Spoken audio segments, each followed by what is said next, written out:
Bonjour tout le monde, mesdames et messieurs, je suis très honoré de vous avoir tous ici. Je me permets de vous souhaiter une très bonne année. Malheureusement, je viens d'Alexandrie où nous avons débuté l'année avec un désastre d'un acte terroriste qui nous a rappelé le manque d'humanité qui peut exister dans les différentes sociétés et la quantité de travail qu'il nous reste à faire. Mais la seule chose, ce que je puis dire, c'est que la société égyptienne dans sa totalité, musulmans aussi bien que chrétiens, ont tous pas seulement condamné l'acte, mais vraiment se sont ralliés autour des familles des victimes face à ce désastre. Et pourtant, ce désastre, car c'était un désastre, n'est rien comparé au désastre dont nous allons parler aujourd'hui. Car il a tué 21 personnes et blessé entre presque 90 personnes.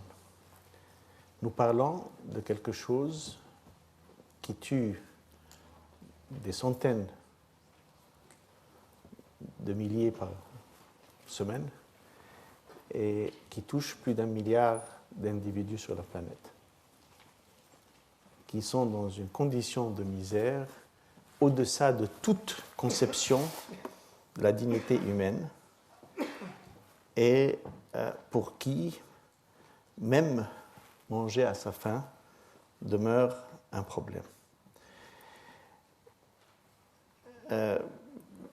J'espère qu'un certain nombre d'entre vous ont été parmi ceux qui ont participer à la conférence inaugurale, où j'avais promis de reprendre en plus de détails les thèmes de la conférence inaugurale, un par un, dans cette série de conférences que j'aurai le privilège de présenter, commençons par aujourd'hui.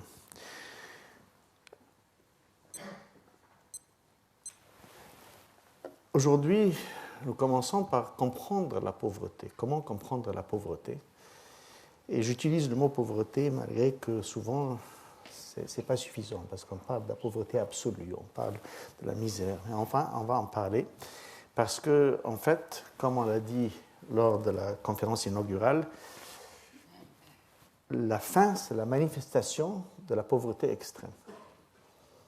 C'est ça qui est l'essentiel qu'on doit se rappeler toujours.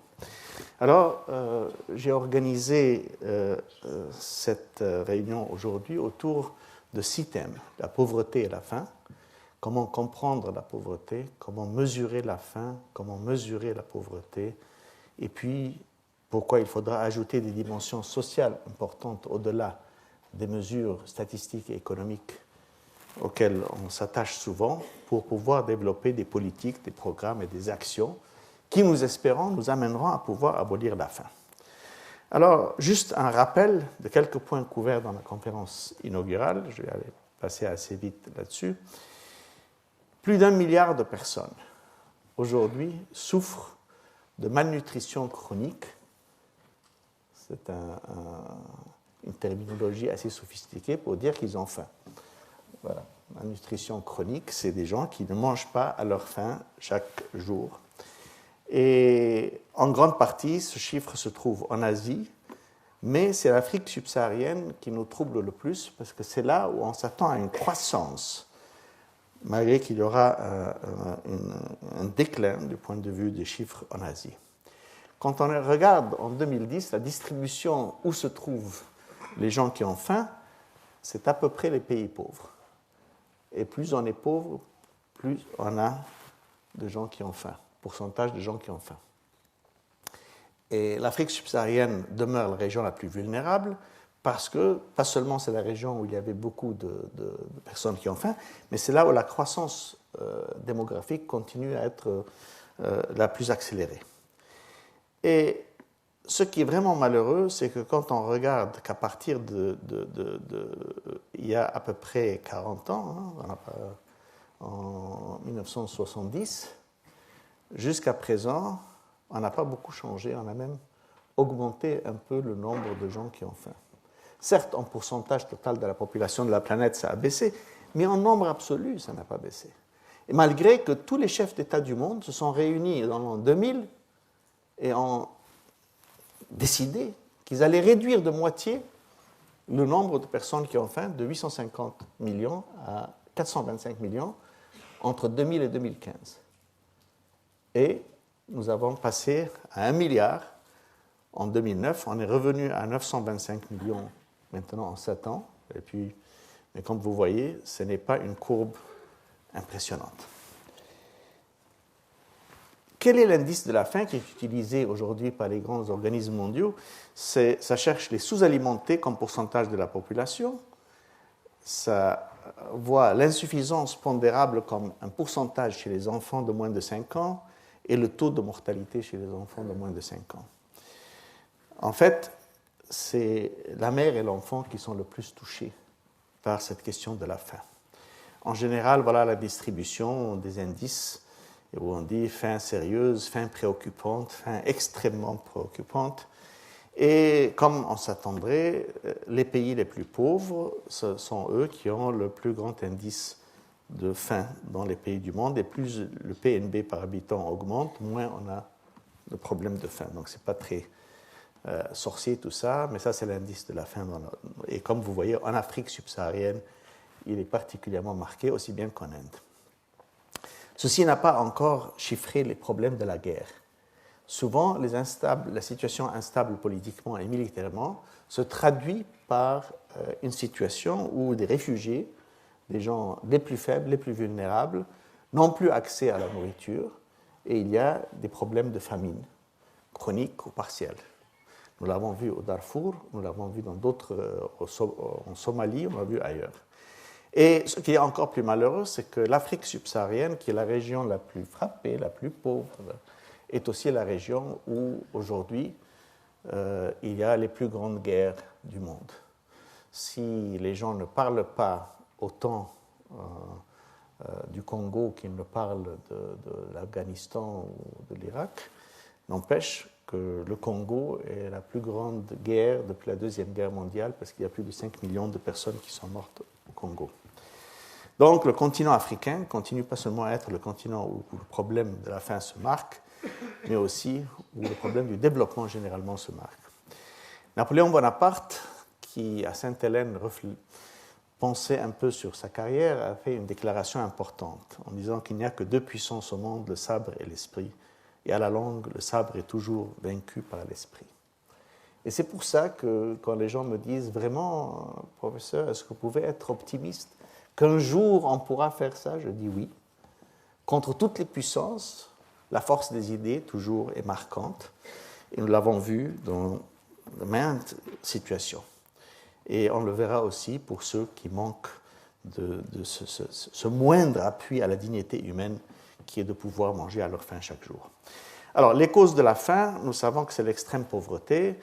Amartya Sen a reçu son prix Nobel pour un travail extraordinaire sur ce domaine en montrant qu'on pouvait avoir une famine même si la nourriture se trouvait dans le même pays.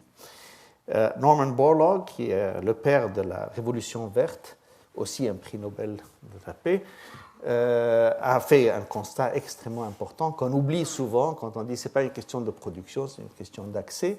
Il a dit oui, mais si la production n'augmente pas, le prix des denrées monte et beaucoup de pauvres n'auront pas accès à ce qui existe. Si le prix des denrées baisse, un plus grand nombre de pauvres pourront avoir accès à ce qui existe. Et on a défini la sécurité alimentaire, donc, à assurer à toute personne, à tout moment, un accès à la nourriture dont elle a besoin en quantité et qualité suffisante et produite d'une manière durable. Ça, c'est extrêmement important quand on voit la dévastation qui a lieu aujourd'hui. Donc, la nourriture, soit vous l'achetez, soit vous la produisez vous-même. Et dans les deux cours qui viennent, vendredi et lundi prochain, on va parler de la faim dans le monde urbain, où presque tout le monde achète sa nourriture, et la faim dans le monde rural, où vous serez peut-être surpris de savoir qu'un très grand pourcentage continue à acheter et non pas à produire leur propre nourriture. Et donc, ce n'est pas seulement une question de production, mais d'accès. Ce n'est pas seulement la présence d'un résultat, mais aussi la manière dont il a été produit. Ce n'est pas seulement la disponibilité d'une technologie, mais qu'il y ait une stratégie pour que cette technologie puisse servir ceux qui en ont besoin. Il ne suffit pas de regarder les équilibres au niveau mondial, parce que le problème est toujours national. Nous avons un problème en Somalie, nous avons un problème en Corée du Nord, nous avons des pays, et ce n'est pas seulement national, mais c'est vraiment une situation individuelle. Les États-Unis d'Amérique, un des plus grands producteurs et le plus grand exportateur, ont plus de 30 millions d'habitants qui ont faim. Donc, ça n'aurait pas été le cas. Ce n'est plus dans le monde rural, mais aussi le monde urbain. Et puis, ce n'est pas seulement le montant de la nourriture disponible, mais c'est le contenu nutritif de cette nourriture qui entre en jeu. Donc, c'est toute une combine d'activités qui fait qu'on a besoin d'accès et de nutrition à court terme au local, mais que pour la situation mondiale, il faut une production durable et un commerce équitable à long terme. Les défis à relever, c'est la croissance démographique.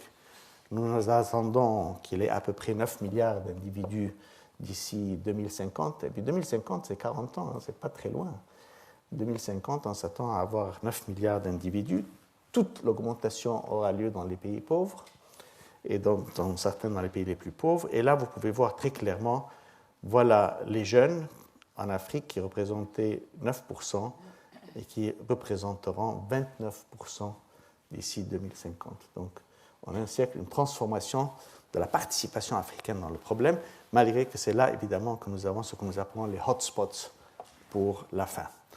En fait, des besoins d'augmentation alimentaire qui auront lieu dans le monde, 85% seront dans les pays en voie de développement. Ce qu'il nous faut, une production mondiale qui augmente de 40% en 2030, c'est-à-dire en 20 ans, et de 70% en 2050.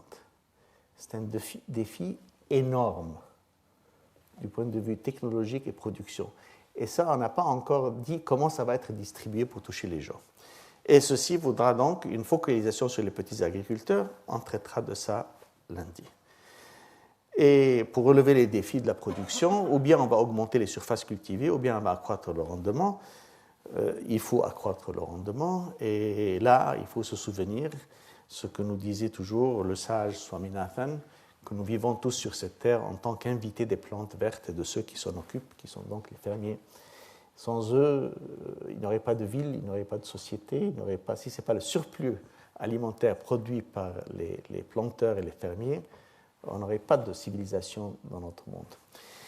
Et un plan d'action, donc il faut faire face à cette augmentation qui aura lieu, il faudra assurer la disponibilité des denrées à des prix abordables, il faudra faire ça sans détruire l'environnement, et la solution sera de produire autrement et non pas produire moins, mais plus, mais différemment.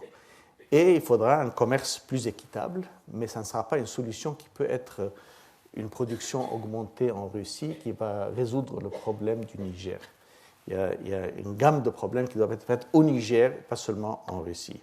Et voilà l'individu dont nous avons besoin, qui est donc le petit fermier. Donc l'agriculture demeurera un domaine très complexe, et de plus en plus, elle devient de plus en plus complexe du point de vue des politiques à suivre. Mais, comme j'ai dit, nous avons toutes ces actions à conjuguer. L'agriculture, l'environnement, des questions sociales, des questions d'ordre politique, la participation, des questions du genre, spécialement le rôle de la femme, qui sera la 4e conférence dans cette série, l'urbanisation, le problème de la pauvreté, l'infrastructure, l'économie, le commerce, la commercialisation des produits, l'interface publique-privée, les finances et les crédits, les questions locales, nationales, régionales, internationales. Il faudra conjuguer tout ça. Et vous verrez souvent cette analogie que je vous ai donnée à la conférence inaugurale, mais que je vais vous rappeler à chacune de ces conférences, que c'est comme le jeu du Rubik's Cube qui semble très difficile à conjuguer toutes ces différentes couleurs, mais ça peut se maîtriser et il y a une solution. Et donc la question, c'est comment nous allons arriver à conjuguer ces différentes politiques, et pour ça, il faut comprendre et analyser pour pouvoir développer un plan d'action. Alors, aujourd'hui, on commence par la question de la pauvreté. Qu'est-ce que la pauvreté? et comment est-ce qu'on mesure la pauvreté. Alors là, pour définir la pauvreté, il y a la pauvreté absolue, et je vais commencer par des définitions qui sont utilisées partout dans le monde, mais que je trouve insuffisantes, et on va voir pourquoi. Elle est définie comme ayant un revenu inférieur au minimum nécessaire pour se procurer les besoins de base, et pendant une longue période, on a choisi un chiffre, et je vois pas mal d'anciens collègues ici. Roger Carnier se rappelle, avec Robert McNamara, $1 par tête d'habitant, voilà le chiffrage de la pauvreté, de la ligne de la pauvreté absolue. Et puis, après une certaine période, les gens disent quand même, il y a plus de 20 ans qui sont passés. Alors, on a passé à $1,15 par jour, par personne, comme étant le seuil de la pauvreté. Bon, c'est un indice comme ça au pif et qui pose plus de problèmes qu'il ne répond. Il y a des gens qui parlent de la pauvreté relative. Évidemment, dans toutes les sociétés, même les plus riches, il y en a qui sont riches et d'autres qui sont pauvres. Alors, je donnais l'exemple des États-Unis où il y a des gens qui ont faim et c'est considéré parfois comme se situant dans les 40% des revenus les plus faibles de la distribution des revenus. De nouveau, un chiffre magique qui a pris une vie tout à fait à lui, à partir d'une grande conférence qu'avait donnée McNamara en 1973 en disant les lower 40% of the income distribution. Ça, ce sont les pauvres dont il faut s'occuper. Bon, généralement, c'est une définition relative. Et parfois, c'est défini comme un revenu inférieur à 60% du revenu médian dans n'importe quelle société. Tout ce qu'on peut dire, c'est presque tous ceux qui souffrent de la faim sont ceux qui vivent dans la pauvreté absolue.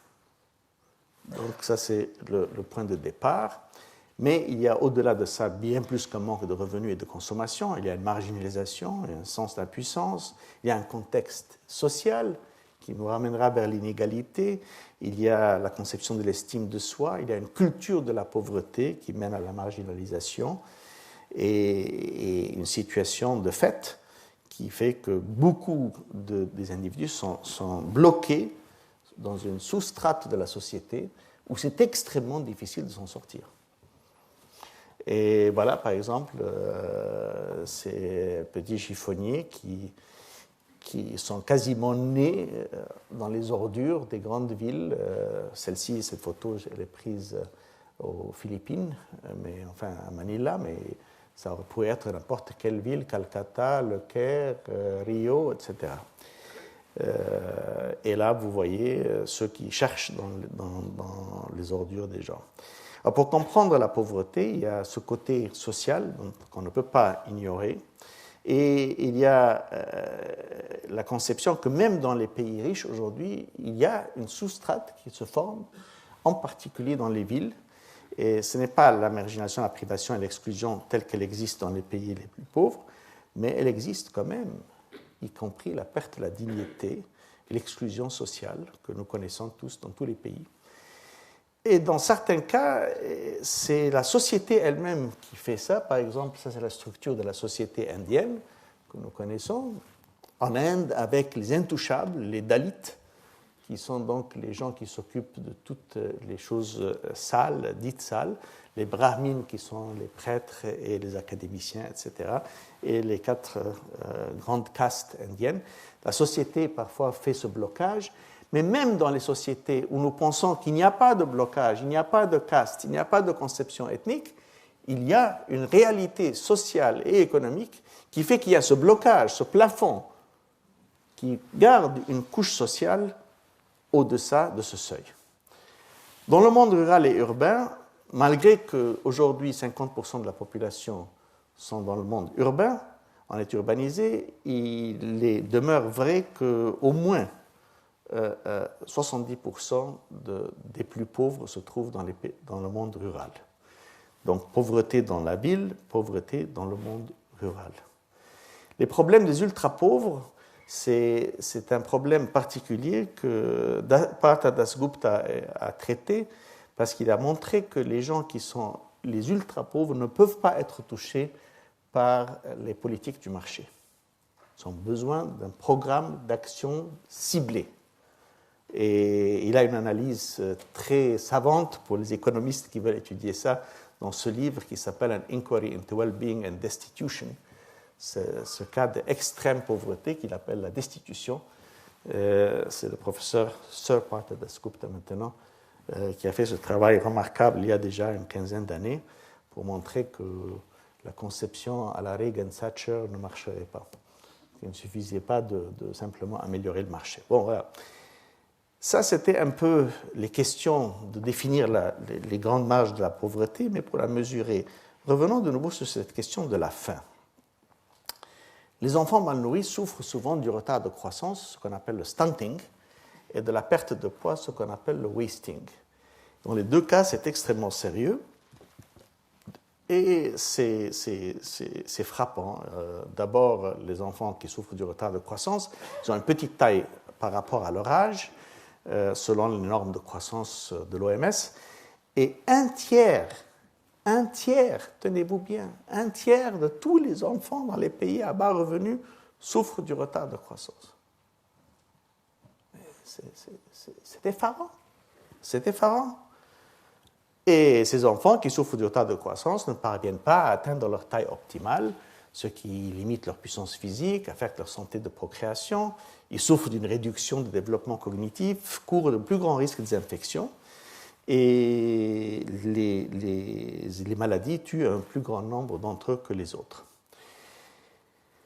Bon, en fait, on va voir, et ça sera un sujet qu'on va reprendre dans le 4e cours de cette série, que c'est par la mère qu'il faut s'attaquer à ce problème. Parce que ça commence surtout par les femmes qui sont mal nourries, les femmes qui ont faim, et qui donnent naissance à des enfants à faible poids de naissance, et qui, à leur tour, n'arrivent pas à bien les allaiter, et parce qu'elles sont très pauvres, n'arrivent pas à très bien les nourrir, ce qui fait que dans cette période, à partir du 6e mois, avant 3 mois avant la naissance et 18 mois jusqu'à 18 mois après la naissance, donc 21 mois, c'est là où se joue le sort de ces petits-enfants, en très grande partie, qui touche déjà un tiers des enfants dans les pays pauvres. Et puis, comme on n'arrive pas souvent à trouver les micro- et macronutriments qui sont nécessaires pour ces enfants, il y a un très grand problème de manque de protéines, de manque d'iode, de manque de fer, etc.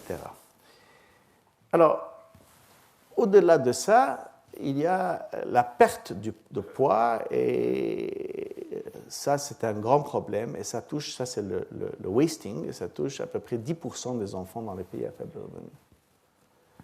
Donc, ça, c'est un grand problème, et ça menace leur vie. Extreme wasting menace leur vie. Et on peut traiter une gamme de suppléments nutritifs, tout ça, mais on va s'attaquer à comment le faire. Mais simplement, je vais vous donner un peu l'ampleur du problème dont nous parlons. Un tiers des enfants dans les pays pauvres souffrent de stunting et de wastage. Alors, que peut-on faire? Bon, la perte de poids et le retard de croissance peuvent être traités après que les enfants sont mal nourris ou empêchés. Et évidemment, les traitements sont difficiles et amènent des résultats limités, tandis que la qualité de l'intervention qui pourrait pallier, empêcher, enrayer cette situation demeure absolument essentielle. Alors, relever ces défis, il faut une approche exhaustive et préventive, et souvent on trouve que des suppléments nutritifs pour tous les enfants de moins de 2 ans, ne pas chercher à trouver quel enfant et pas l'autre, mais essayer autant que possible de couvrir tous les enfants, amène les meilleurs résultats. Alors, comment savoir le niveau de malnutrition quand on a des enfants comme ça? Eh bien, il y a une solution très simple qui est utilisée par les gens sur le terrain, parce que là, je vous montrerai comment les gens en action travaillent et comment les analystes, on va faire des analyses statistiques dans un moment, mais voilà. On mesure le bras de l'enfant, et si c'est en deçà du goulot d'une bouteille, donc il est à risque. Voilà. Souvent, le cas, le spécialiste trouve si sa circonférence est moins que celle d'une tête de bouteille, c'est l'enfant est en zone rouge et qu'il souffre d'une malnutrition sévère aiguë. Et puis le rapport poids-taille, il doit être en moyenne 70% pour être considéré à risque. Dans beaucoup de cas, il est déjà 60% inférieur. Alors, revenons aux mesures de la pauvreté. Si on ramène la pauvreté et dire que quel que soit le calcul, $1, $1 et quart ou autre, 40%, 60%, tous ces chiffres, ce dont nous parlons, c'est qu'au moins les gens aient de quoi se nourrir. Donc, ce serait peut-être mieux de s'attaquer au problème à partir du fait de, si nous voulons abolir la faim, il faut qu'ils aient les moyens de pouvoir se nourrir. Que vont-ils avoir besoin pour se nourrir? Eh bien, du point de vue santé, on dit 1800 kilocalories par jour pour les plus pauvres et 2122 pour les pauvres absolus. Ça, c'est ce qu'on appelle les hardcore, les plus pauvres, et les absolute poor, c'est la pauvreté absolue.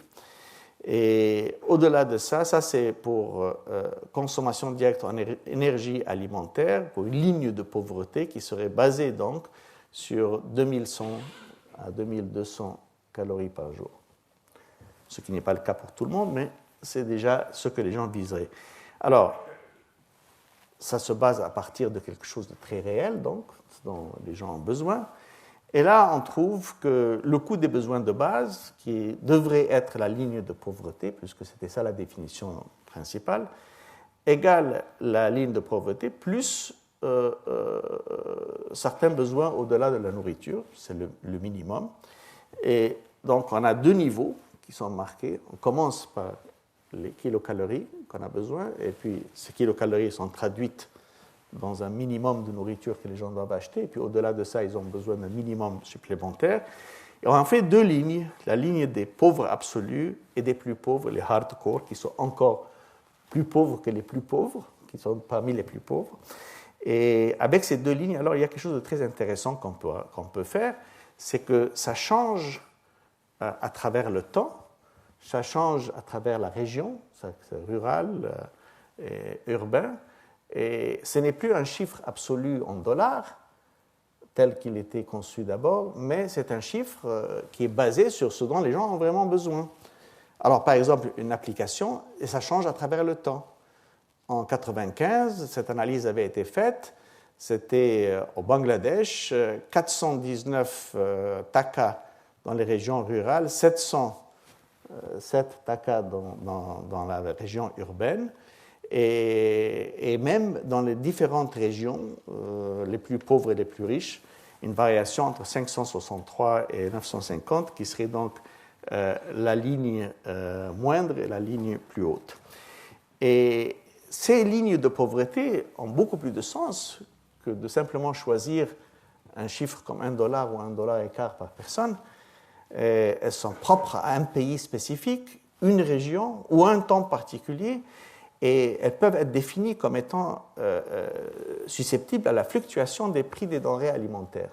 C'est-à-dire quand tout d'un coup le prix du maïs et du blé en doublé et triplé en 2008, ça se reflèterait tout de suite dans la ligne et le seuil de pauvreté dont nous avons besoin, et donc on rattrape la conception d'Amartya Sen, qui était que c'est aussi l'accès à la disponibilité de la nourriture et pas uniquement la disponibilité physique de la nourriture dans un pays. Si les gens ne peuvent pas s'acheter la nourriture, donc ça ne mène pas à une diminution de la faim. Et si on part de là pour revenir vers la pauvreté avec une nouvelle conception du seuil de la pauvreté qui se rapporte justement à la question de la faim, et non pas à un chiffre comme ça qui a été choisi par des grands décideurs dans les grandes instances internationales, et qu'on s'attaque à ce problème, eh bien, on a de nouveau des questions sur revenir comment mesurer la pauvreté. L'incidence de la pauvreté, alors, est une question de dire, bon, au-delà d'un certain seuil, combien d'individus est-ce qu'il y a? Ça, c'est un chiffre le plus simple. Mais il y a un problème avec ça. Si on a défini un seuil et qu'on dit que 20% de la population sont en dessous de ce seuil, est-ce qu'ils sont juste en dessous il suffit un coup de pouce pour qu'ils passent le seuil, ou bien est-ce qu'ils sont loin en dessous? Et c'est ça que nous appelons la profondeur ou le fossé de pauvreté, donc pour s'attaquer au problème de mesurer où est-ce qu'ils en sont, ces gens qui sont sous ce seuil. Et ça fait une très grande différence, évidemment, dans le genre de programme dont on a besoin. Et je vais vous montrer pourquoi une famille d'indices qu'on appelle les Foster-Greer-Thorbecke ou le pi-alpha a été développée. Alors, l'incidence de la pauvreté, c'est très simple, c'est la proportion du nombre de personnes vivant en dessous du seuil de pauvreté, définie, nous espérons, par des méthodes qui sont plus valables que $1. Mais le même calcul peut être fait si on définit par $1 ou $1,15. Tant qu'on a un seuil de pauvreté, on peut mesurer le nombre d'individus, l'incidence et la proportion de ces individus, qui sont donc population, c'est N, et Q étant le nombre d'individus qui ont un revenu moindre au seuil défini. Et ça, c'est ce qu'on appelle parfois le head count index. C'est pour ça que c'était un H dans ce calcul. Pour le fossé de la pauvreté, on s'attaque à un problème un peu plus grand. On dit, bon, on veut voir quelle est la différence entre le seuil Z et le revenu de chaque individu. Et on va essayer de développer où se trouve donc cette dispersion des individus. Et là, on fait cette équation qu'on va retrouver avec Foster-Greer-Thorbecke, qui dit que puisqu'on veut diviser par le nombre d'individus, on additionne tous ceux qui sont de 1 jusqu'à Q, qui sont tous ceux qui sont moins du seuil Z et qui ont un revenu YI. Voilà, il s'agit de savoir tout ça. Et donc, on peut trouver le coût de la pauvreté, si nous voulons. Combien est-ce qu'on aurait besoin de transférer pour lever tous ces gens au niveau du seuil de pauvreté? Combien on aurait besoin de transférer, si c'était faisable? Alors, l'indice Foster-Greer-Thorbecke, qui est FGT Index, prend cette même formule et ajoute ici à la puissance alpha. C'est pour ça que parfois on l'appelle le pi alpha, coefficient. Alors ça a quelque chose d'assez marrant parce que quand on regarde cet indice, on voit que, bon, pour les gens qui ont un revenu moins que le seuil de pauvreté, c'est l'équivalent de ce chiffre-là, et ceux qui sont au-dessus du seuil de pauvreté, c'est égal à 0. Donc, ils ne sont pas inclus dans le de 1 jusqu'à Q ici. Alors, quand le alpha est égal à 0, l'indice se réduit à l'incidence de la pauvreté.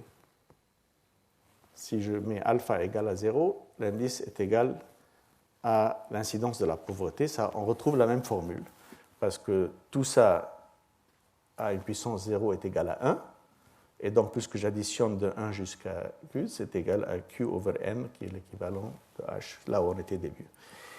Et si je mets alpha est égal à 1, je retrouve le fossé de la pauvreté. Et si je mets alpha est égal à 2, c'est une interprétation complexe du phénomène de la pauvreté, difficile à comprendre, mais en fait, c'est une contribution de l'inégalité parmi les pauvres au fossé de la pauvreté. Ce qui est intéressant, c'est que le P2, c'est la définition statistique, c'est la moyenne des carrés des fossés proportionnels de la pauvreté, mais ça, ce n'est pas important. Ce qui est important, c'est que P2 est très bien en corrélation avec la malnutrition des enfants. Justement, on parlait de 30% et de 10%. Eh bien, dans ces sociétés, vous trouverez que le P2, plus le P2 augmente, plus vous aurez une incidence de la malnutrition parmi les enfants. Donc, une interprétation possible se permet. Alors, ces indices FGT, le pi alpha, fournissent des mesures beaucoup plus riches que simplement un seuil défini d'une manière. Comme ça, parfois, il faut reconnaître que le P2 est difficile à interpréter pour les décideurs. Pour les chercheurs comme nous, c'est décomposable dans une caractéristique très intéressante. Décomposable, c'est-à-dire que je peux faire des calculs P1 ou P0 ou P alpha et pour des différentes régions d'un pays et les additionner, ou la moyenne du pays, je peux la distribuer, décomposer sur les régions, ce qui est très utile. Mais car il y a un mais, la structure mathématique sous-jacente de l'index peut le décomposer sur n'importe quelle base. C'est-à-dire, si je peux dire je suis intéressé par les différentes régions d'un pays pour savoir où se trouve la misère et la pauvreté, ça c'est une manière assez logique de décomposer l'indice national.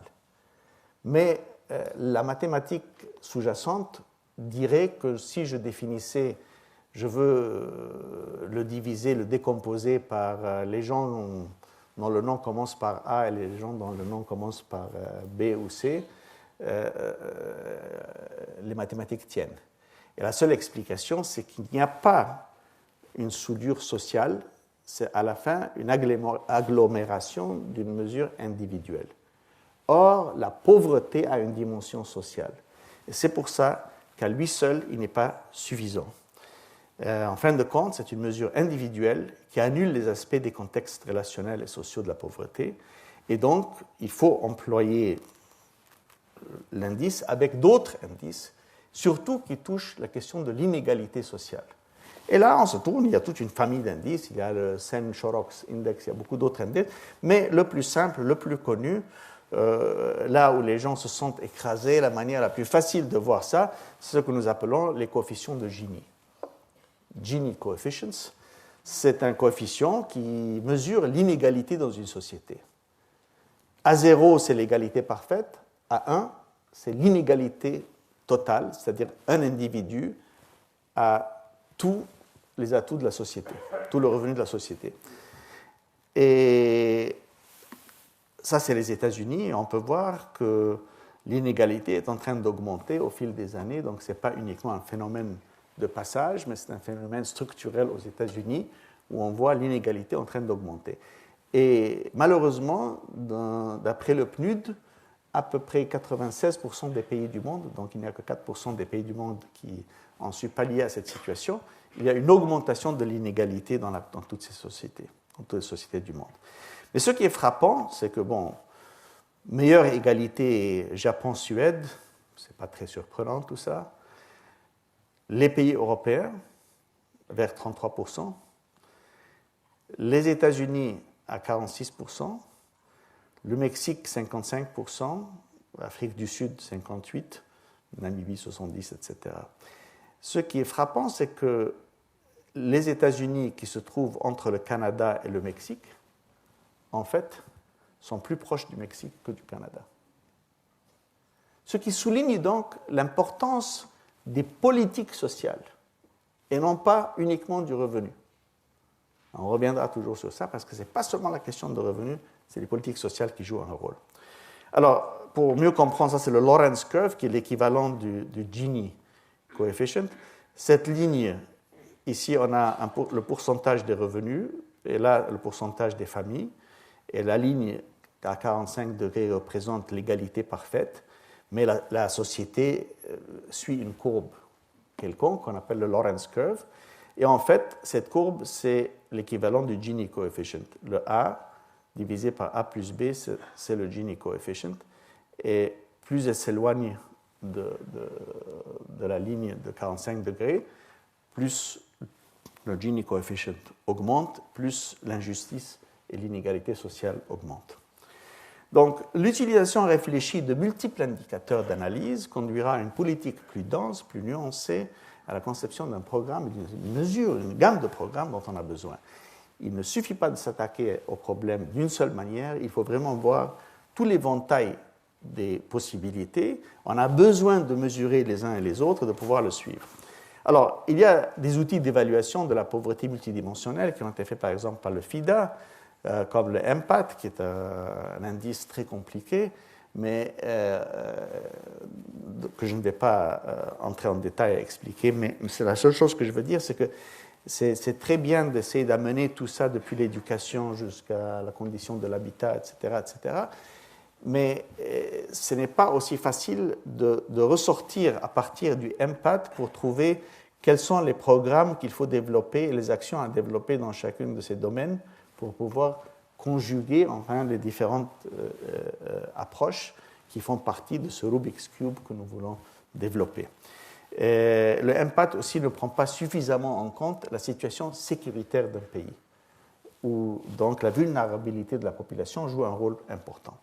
Il y a de nouvelles orientations de l'analyse économique qu'on ne peut pas ignorer, ce qu'on appelle le ABM ou le ACE modeling. Ça vient du Agent-Based Computational Economic Modeling ou du Agent-Based Computational Economic Modeling. On choisit ABM ou ACE. L'idée là-dedans, c'est, étant donné la difficulté de comprendre le monde économique actuel, la société avec sa complexité actuelle, on trouve des approches différentes. Et l'idée qu'on peut présenter, c'est à peu près la culture biologique. Si on a un petri dish où on met des bactéries et on leur permet de s'accroître, et on voit après qu'est-ce qui se développe, qu'est-ce qui ne se développe pas. Eh bien, c'est la même idée, sauf qu'ils le font dans un ordinateur. Ils donnent un grand nombre de ce qu'ils appellent des agents économiques qui ont des interactions locales. Ils sont programmés pour réagir d'une certaine manière vis-à-vis des uns des autres. Et puis, on voit au fil de différentes itérations du programme par ordinateur, qu'est-ce qui se développe. Est-ce qu'il y a des apparences de politique macro qui commencent à se dégager ou pas? Donc, c'est à peu près une approche d'une culture biologique pour étudier les économies de marché décentralisées. Et il y a comme ceux comme moi qui critiquent cette approche, qui a été d'ailleurs développée surtout à Santa Fe Institute aux États-Unis, en leur disant, mais écoutez, ça dépend tellement de la manière dont vous définissez les conditions initiales, que vraiment, ce n'est pas nécessairement une très bonne manière d'essayer de modeler ce qui se passe dans l'existence. Mais ça, c'est l'approche. C'est une approche qui a fait son chemin. Il y a beaucoup de thèses maintenant qui sont écrites à ce sujet. Et ils essaient de l'attaquer à travers en disant qu'on peut même aujourd'hui, parce que les ordinateurs sont devenus très puissants, avec les programmes sont très sophistiqués, on peut même dire aux différents agents, les individus qu'on va modeler dans ça, on leur donne des possibilités de changer leur programmation. C'est-à-dire, si on commence en disant qu'à sa première interaction, cet agent va réduire ou changer de direction par 50%, on peut dire qu'à partir de la troisième, il va réduire de 50 à 40, puis de 40 à 30, et puis de 30 à 20. Donc on peut même introduire des changements dans ce qu'ils vont faire, mais tout ceci demeure le fait que ce sont des manières d'essayer de dire qu'il y a une incertitude profonde sur le fonctionnement des sociétés complexes dans lesquelles nous vivons aujourd'hui. Une incertitude profonde et qui fait que la modélisation économique, qui se veut prédictive, fait face à des énormes difficultés. Et tels que les problèmes écologiques, biologiques, la simulation par ordinateur devient beaucoup plus difficile. Mais ceci est un exemple. On cherche les régularités macro, ce qu'on appelle des emanating patterns. Est-ce qu'on peut voir quelque chose qui apparaît comme ça quand on fait... C'est comme je dis, c'est l'équivalent vraiment d'une culture biologique dans un labo, et puis voir de quoi ça a l'air après 2 jours, 3 jours, bon, voyons de quoi ça a l'air, etc. Ou bien on cherche à voir comment on peut changer les règles du marché pour essayer d'avoir un résultat voulu plutôt qu'un autre. Et au moins, comme ils disent, on essaie de mieux comprendre. Mais cette question qui a été posée, si les économistes ne sont pas capables de trouver une explication pour realistically rendering, faire une modélisation de l'économie contemporaine, est-ce qu'on peut dire qu'on a une compréhension scientifique de ce qui se passe dans l'économie moderne? Une bonne question. Et pour moi, ce qui manque surtout à toute cette voie de travail, tout ce chantier de travail, c'est les dimensions sociales. Les dimensions sociales qu'il faut concevoir comme étant une pièce maîtresse de toute la gamme d'activités politiques et économiques qu'on est en train de mettre en jeu. Alors, pour les dimensions sociales, ça veut dire qu'il faut des analyses sociales et économiques. Alors, souvent, on dit que l'analyse économique ignore les facteurs humains, et Et j'ai apprécié surtout le commentaire de cet individu qui est un des sans-abri à New York en ce moment, qui dit toutes ces analyses économiques ne me disent rien. Mais en fait, il y a cette approche réductive qui a lieu, qui est sous-jacente dans l'analyse économique. Si on pose une question, qu'est-ce qu'un être humain? Bon, à un certain niveau, on peut dire que c'est 3 seaux d'eau, une poignée de minéraux maintenus ensemble par des réactions chimiques. Oui, mais enfin, c'est une opinion qui fait beaucoup perdre au sens d'être humain. Et pour moi, ce que je dis à mes collègues économistes, que 3 seaux d'eau et une poignée de minéraux maintenus ensemble par des réactions chimiques n'est pas égal à un être humain. Et donc, une société vaut bien plus que la somme des transactions économiques et sociales qui ont lieu. Il y a une dimension qui manque complètement quand on essaye de la réduire d'une manière uniquement, je souligne, uniquement quantitative. Ce n'est pas pour dire que le quantitatif n'est pas important, c'est important, mais ce n'est pas la seule chose. Ce n'est pas la seule chose à suivre. Nous avons besoin de plus et non pas moins d'approches sophistiquées. Je ne suis pas parmi ceux qui, comme certains de mes collègues et de mes amis dans certaines ONG, qui disent on n'a pas besoin d'analyse, on voit le problème, on va s'y attaquer. Souvent, on peut faire beaucoup plus de bien à travers le changement de politique générale qu'à travers une action pointue, aussi bénévole soit-elle. Et malheureusement, je ne suis pas de ceux qui trouvent dans l'analyse sociale dite du postmodernisme beaucoup qui aiderait à l'attaque des problèmes dont nous parlons. Et donc, la question de quantitatif ou qualitatif, on a besoin des deux. Mais si on veut analyser une politique, on a besoin de mesurer quelque chose. De savoir un dosage d'une action qui est en train d'être faite, est-il suffisant ou pas? Est-il en train d'avoir les résultats voulus ou pas? Faut-il changer de cap ou pas? Il faut quand même pouvoir mesurer et avoir des jalons qu'on puisse agir sur ces questions. Souvent, les modèles sont mal compris. Il y a des modèles qui sont nuancés. Souvent, il y a des gens qui pensent qu'on est toujours avec Laplace, qui parlait d'appliquer aux sciences politiques et morales la méthode fondée sur l'observation et les mathématiques, qui a très bien servi les sciences naturelles. Eh bien, ce n'est pas tout à fait le cas.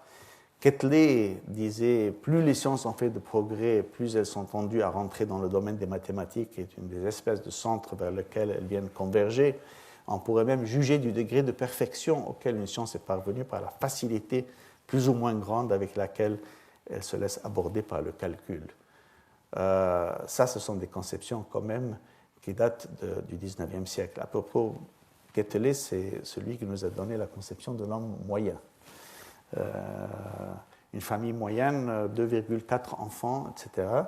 Mon grand professeur Hassan Fathi, qui était un grand humaniste, nous disait toujours « Vous avez vu, vous, un 0,4 enfant? C'est de quoi ça a l'air un 0,4 enfant ?» Il faut garder cette perception humaine avec soi. Boorstin a dit que seuls dans les sciences sociales, ceux qui utilisent les chiffres, le langage des chiffres, sont les Cassandras, les gens comme moi qui vous parlent d'un tiers des enfants qui ont faim, 10% des enfants qui ont un perte de poids, etc. Les réactions véhémentes que ça déhumanise les sciences humaines, ça nie l'individualisme, qu'il faut traiter les êtres humains comme des produits ou des machines, l'économie n'est pas tout, etc. Mais nous avons besoin des deux. Je souligne, on a besoin des deux. Ce n'est pas l'une ou l'autre, on a besoin des deux. Il y a des modèles purement descriptifs qui peuvent être extrêmement utiles à mieux comprendre les rapports entre les différentes politiques. Si on comprend ça, ça nous permet de faire un grand pas en avant vers la conjugaison des différents programmes, même si on n'a pas une capacité prédictive.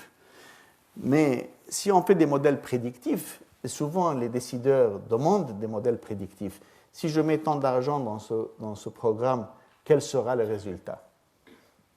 Me demande-t-il. Bon, ça c'est toujours normal. Cette question donc requiert un système de quantification prédictive. L'analyse quantitative complète l'analyse qualitative et souvent elle donne un soutien important. Et je parle de questions comme le capital social, l'intégration sociale, la désintégration. Il y a beaucoup de travail qui ont été fait là-dessus. Et j'espère que ceci nous mènera à développer mieux une recherche sociale participative où les populations elles-mêmes joueront un rôle. Et nous espérons développer un réseau de chercheurs autour de cette question où ils pourront développer leur propre conception, leurs propres modèles, leurs propres idées, et on pourra comparer les résultats.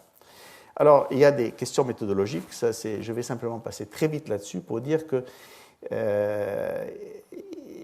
souvent les analyses dites sociales, les analyses de terrain apparaissent comme étant quelque chose de très précis. Mais pour les spécialistes, il y a des problèmes dans la manière dont le design de l'étude est fait qui peuvent mener à des grands problèmes. Alors, tout ça sont les internal sources of invalidity, les sources internes à l'étude qui peuvent mener à un manque de confiance dans les résultats, les sources externes, mais ça, c'est des analyses des différents designs que les gens utilisent pour simplement montrer qu'il n'y en a pas qui sont parfaits. Il faut toujours pouvoir choisir la manière d'organiser l'étude qui convient à la question qui est posée et le genre de données qu'on pourra avoir. Donc, c'est quantitatif et qualitatif en même temps. Et ça, c'est toute la manière d'analyser les différentes questions.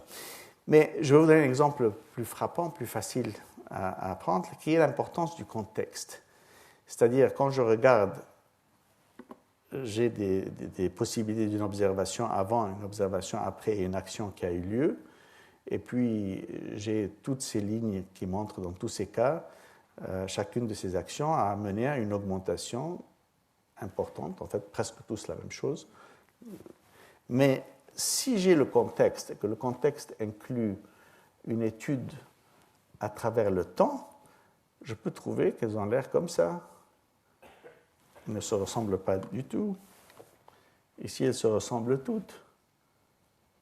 Là, elles ne se ressemblent pas du tout.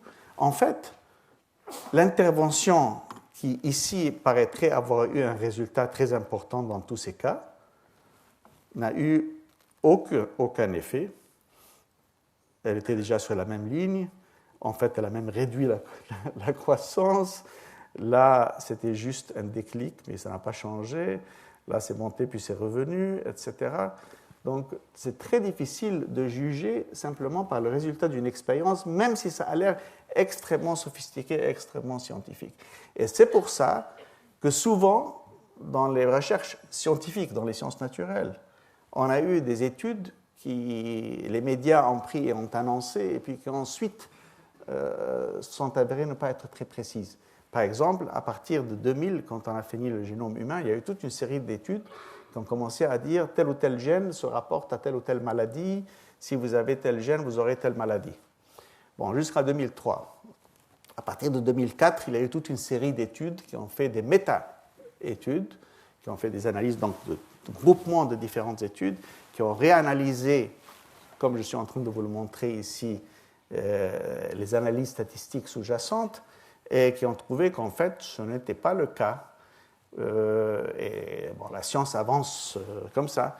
Mais ceci dit, parce que si nous demandons dans les sciences sociales de s'attaquer au problème social avec des études qui seront basées sur le terrain, il faut bien comprendre que la nature des études basées sur le terrain, surtout quand elles traitent des questions sociales, sont susceptibles à des problèmes statistiques et que les résultats doivent être analysés avec beaucoup de rigueur. Tout ceci donc complémente le côté qualitatif et ne le remplace pas. Alors, de là à passer aux politiques, aux programmes et aux actions, que pouvons-nous dire? Eh bien, on a besoin d'un apport social dans les décisions de développement. La politique sociale n'est pas uniquement les conséquences sociales des politiques économiques. Un grand problème des institutions comme la Banque mondiale, où j'ai fait une grande partie de ma carrière, j'ai eu beaucoup de débats, de défis autour de cette question d'une politique sociale qui n'est pas uniquement l'impact social d'une politique économique qui est définie par les besoins économiques. Les objectifs sociaux et politiques peuvent compléter les objectifs économiques. C'est-à-dire des objectifs économiques, croissance, taux d'intérêt, déficit, inflation, etc.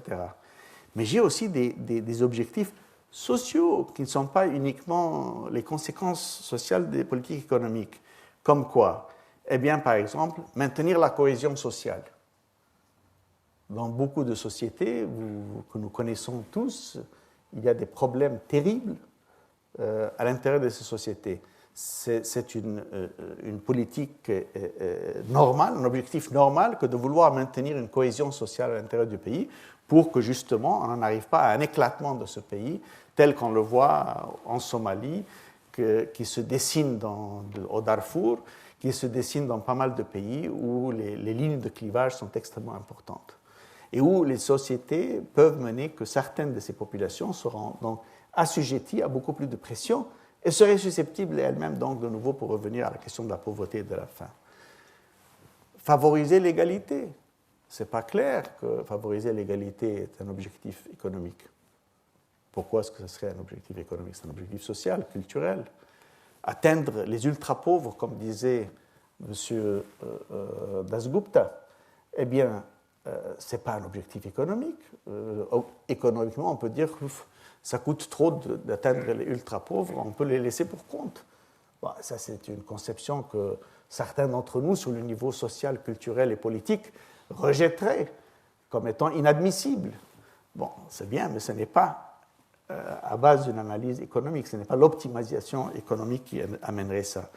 La notion de préserver une identité culturelle pour une société, partage des valeurs universelles, promouvoir la participation des individus, chercher à favoriser la mobilité sociale, intergénérationnelle, géographique, professionnelle, etc. Soutenir le développement institutionnel d'une société et non pas simplement les meilleures compagnies qui sont capables de faire la compétition internationale et permettre à la recherche sociale participative. Alors là, il faut revenir sur le fait que les politiques, le choix des politiques compte. Alors, par exemple, mes amis de la Banque mondiale, avec qui j'ai eu beaucoup de débats au fil des années, disaient il suffit d'avoir la croissance. Avec la croissance, la question de la pauvreté sera résolue. Et ils montraient l'équivalent d'une gamme comme ça. Voilà, ici, on a une baisse annuelle de la pauvreté, et là, on a un pourcentage de croissance par tête d'habitants. Et ils disent, voilà, c'est clair, la ligne est claire. Je dis très bien, mais pour moi, je choisis cette ligne-là, qui est à peu près à 8% de croissance annuelle par PIB. Je constate qu'il y a certains pays ici, un groupe de pays, qui a 3 fois plus de réduction de la pauvreté qu'un autre groupe de pays pour le même montant de croissance économique. Cette différence extrêmement importante, 3 fois plus grande, est le résultat de toute une gamme de politiques. Ce n'est pas uniquement la croissance. La croissance est essentielle, oui, parce que dans une période où il y a une stagnation, voire même une réduction du produit de l'économie, les riches, qui sont toujours les plus puissants, savent protéger leur morceau du gâteau beaucoup plus que les pauvres. Donc, tous ceux qui souffrent le plus sont toujours les pauvres. Et donc, oui, la croissance est absolument nécessaire, et c'est dans cette période de croissance qu'on pourra vraiment poursuivre des politiques qui peuvent changer la condition des plus pauvres. Mais est-ce que vraiment ces politiques font une différence? Oui. Vous vous rappelez déjà des coefficients Gini, où je vous ai montré que les États-Unis étaient plus proches du Mexique que du Canada, et que le Canada, en fait, se rapportait beaucoup plus à l'Europe. Eh bien, voilà une analyse qui a été faite il y a une dizaine d'années par un grand prix Nobel, Bob Solow, où il a fait une analyse en disant que les États-Unis prétendent que la situation pour le nombre des plus pauvres est due au fait à la structure de l'économie américaine qui est plus avancée technologiquement et que la technologie va vers l'inégalité. Est-ce vrai? Alors, il a dit, voilà les résultats observés en 1991 entre les États-Unis et les pays européens. Mais voilà la réalité des résultats tels qu'ils paraîtraient sans prendre en compte les politiques gouvernementales sociales. Donc, en fait, voilà les résultats avant les politiques gouvernementales et voilà les résultats après en rouge. Constat principal, les États-Unis d'abord ne sont pas le pays le plus inégalitaire du point de vue production purement économique, sans décision politique et sociale. Mais il y a le Royaume-Uni, l'Irlande, la France même, aurait été plus. Par contre, quand on ajoute tous les taxes, les transferts, les programmes de santé, les programmes d'habitat, les programmes de sécurité sociale, etc., on constate que presque tous les pays européens se ramènent à ce niveau-là, mais les États-Unis ne se ramènent qu'à ce niveau. Donc c'est un choix de politique. Ce n'est pas intégral à l'économie américaine. C'est un choix que les Américains ont fait et que nous voyons de nouveau reflété dans l'idéologie de l'extrême droite américaine qui veulent réduire le rôle du gouvernement, qui ne veulent pas accepter la conception que chaque citoyen quand même a droit à avoir un service de santé. Aux États-Unis, c'est impensable. Ils parlent de repealing le healthcare d'Obama. Deuxièmement, les mesures comptent, parce que nous attachons de la valeur à ce qui est mesuré. La prescription et le dosage dépendent d'une estimation des valeurs.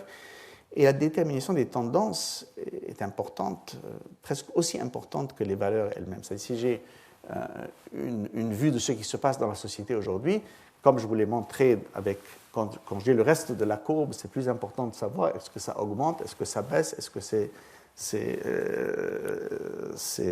stagnant.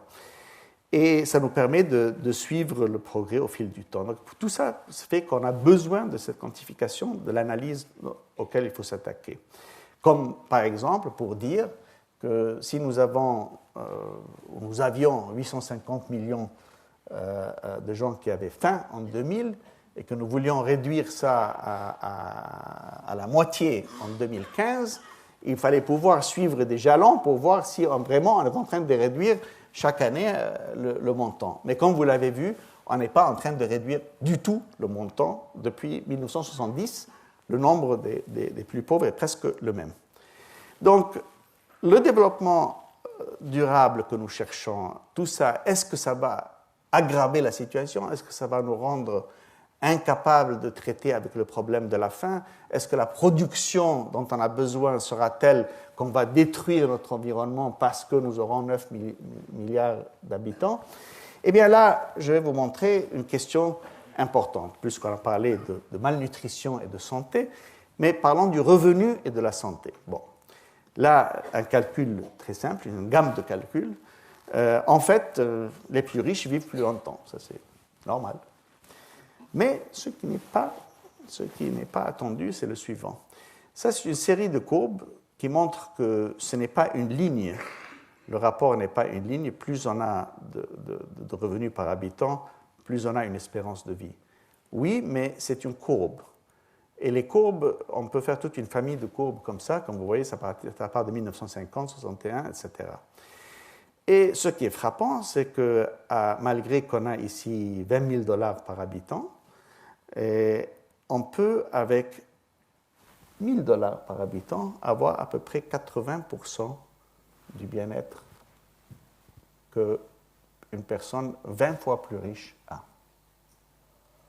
Ça, c'est déjà important.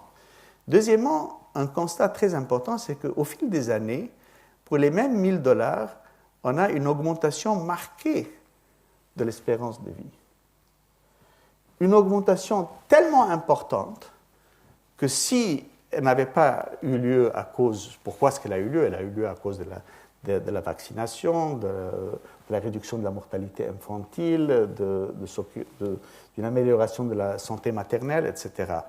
Mais si on était resté avec la même politique qui existait en 1950, pour obtenir le même résultat qu'on a obtenu en 87, donc presque 30 ans plus tard, il aurait fallu, en fait, augmenter le revenu de 8 fois. Donc, ceux qui disent que simplement, si on attend de s'enrichir, tout va s'améliorer, attention, si on ne change pas de politique, il faudrait améliorer 8 fois le revenu pour obtenir ce qu'on peut obtenir uniquement en changeant les politiques, sans amélioration de revenus. Donc, les politiques jouent un rôle essentiel. Cette augmentation que vous avez vue ici n'a pas besoin de cette énorme augmentation de revenus.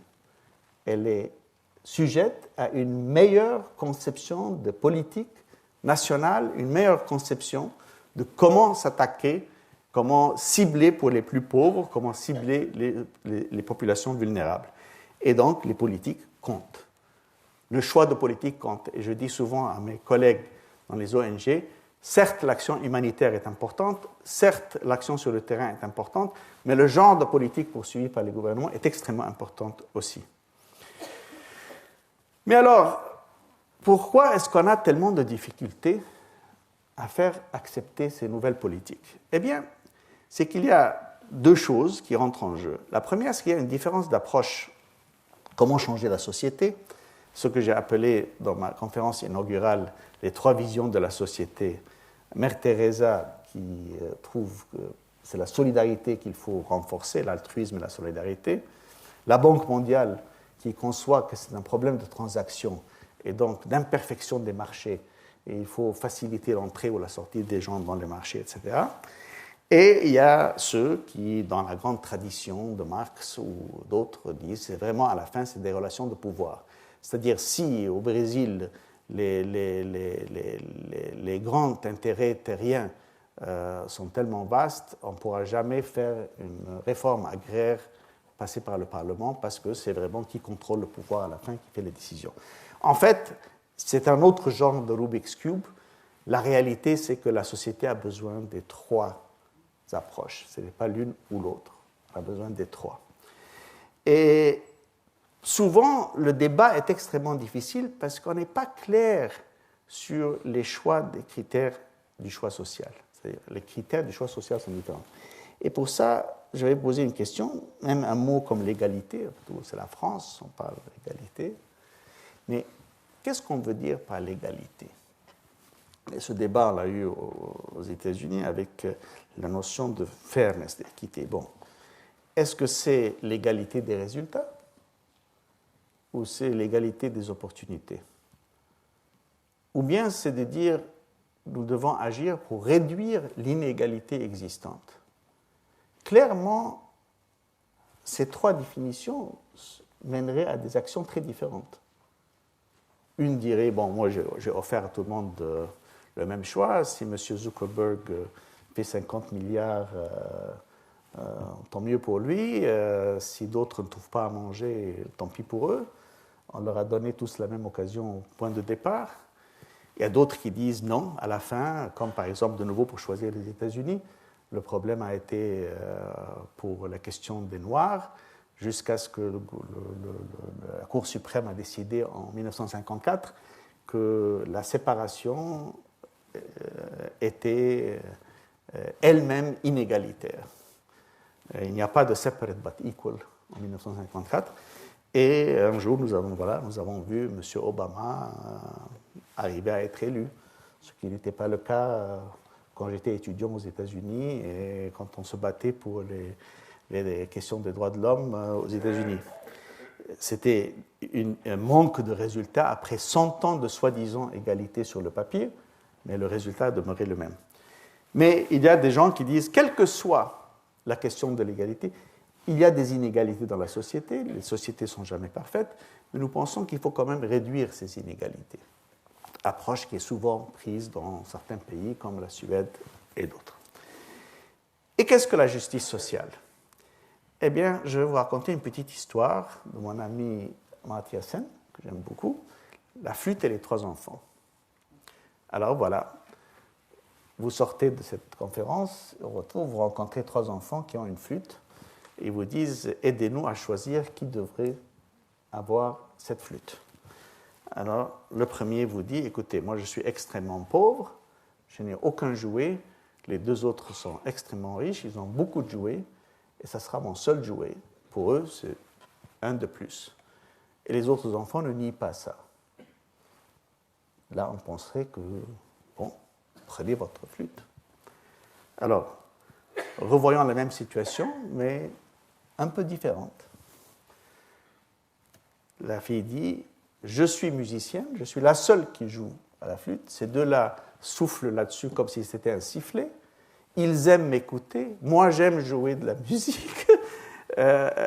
C'est moi qui dois prendre la flûte et tout le monde sera content, eux, en écoutant de la belle musique, moi parce que je serai en train de jouer la flûte, je suis musicienne, etc.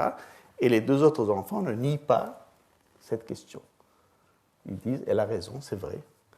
Alors là, de nouveau, le choix semblerait facile. Troisième fois, mêmes enfants. Le troisième dit, oui, lui, il est pauvre, et elle est musicienne, mais c'est moi qui fabriquais la flûte.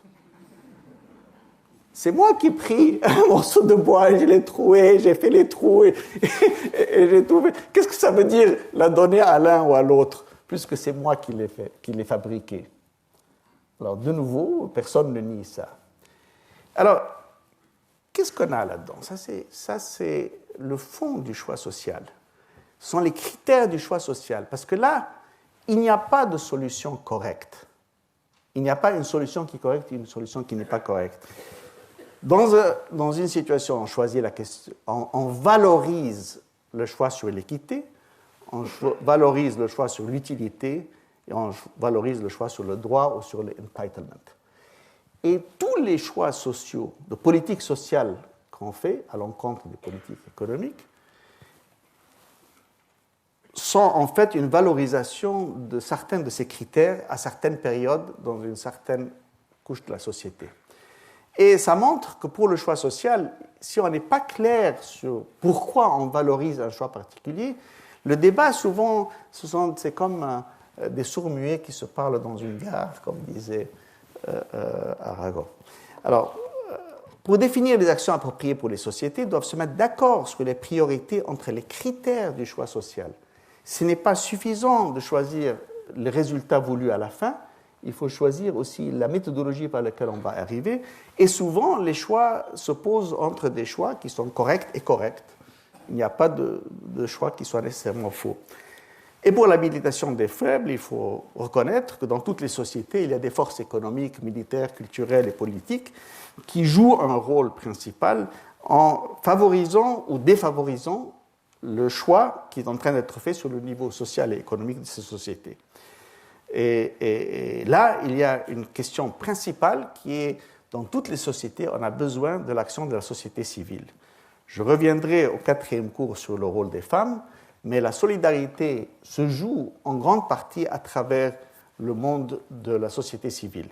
Ça, c'est un groupe d'Indiens américains au Brésil qui essaie de bloquer une route qu'on voulait faire passer à travers leur territoire. Et le manque de capital social, nous savons, mène à la violence et même à la guerre civile. Ça, c'est dans notre partie du monde, malheureusement, il y a beaucoup de ça. Et la force transformative des organisations de la société civile n'est pas suffisamment conçue. Alors là, il y a une étude remarquable qui a montré que ces actions de la société civile, que ce soit dans la microfinance ou autre, quelle que soit la nature, renforcent la participation des individus, comme vous le voyez ici. Ça vient de Sewa en Inde. Mais il y a surtout le travail, l'évidence qui a été faite par Robert Putnam, un grand professeur qui est à Harvard, mais dans le livre apparu en 1993, Making Democracy Work, imprimé par Princeton.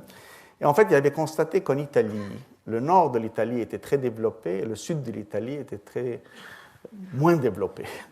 Et pour analyser ça, il avait fait une analyse du contenu de l'engagement civique qui existe. Alors, ce qui est frappant, évidemment, c'est que c'est quasiment la même ligne. C'est quasiment la même ligne entre le nord et le sud.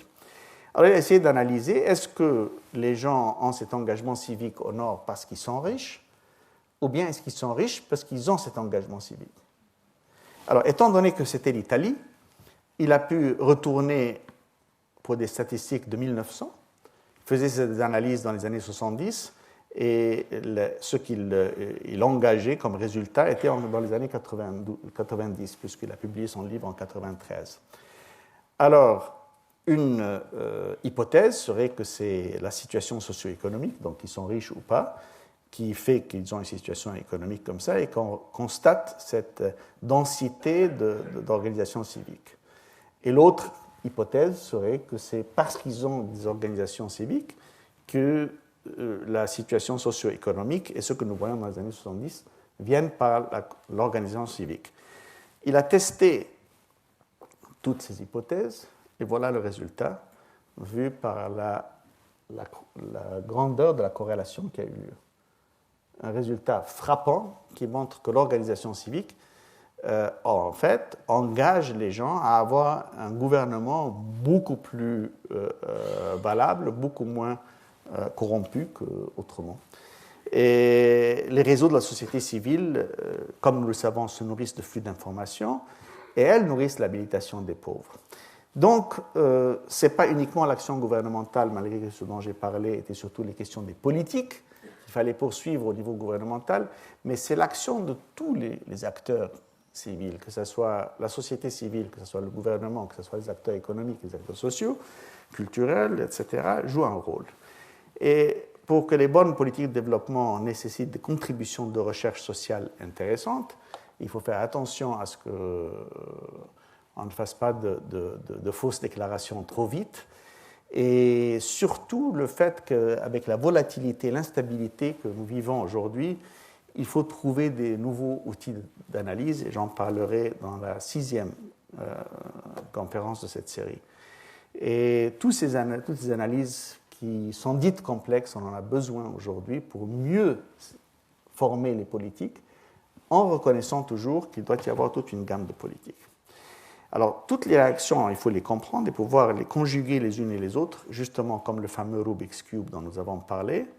Mais au-delà de ça, il faut se rappeler que beaucoup de gens pauvres dépendent de notre réussite. Ce n'est pas une question de publier des études, il s'agit surtout de fomenter une révolution pour abolir la faim. Je vous remercie.